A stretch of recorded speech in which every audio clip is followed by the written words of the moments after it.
મારું નામ છે આશિફભાઈ અનવરભાઈ માંકડ અને અમે આ જે છે એક પ્રોગ્રામ સંસ્થા દ્વારા રાખ્યો છે Jamiat Ulama Hind Botad, science group Botad, Sifa tuition classes Botad અને મુસ્લિમ યુવા ગ્રુપ દ્વારા રાખવામાં આવેલ છે.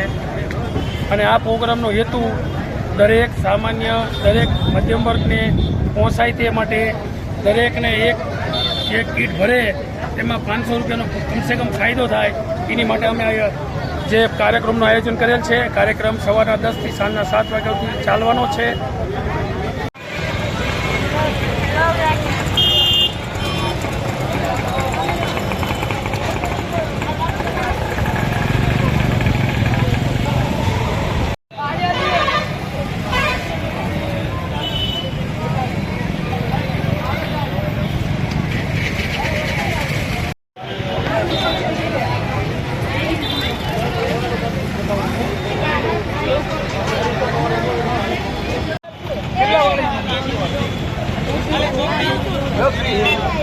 ભાઈ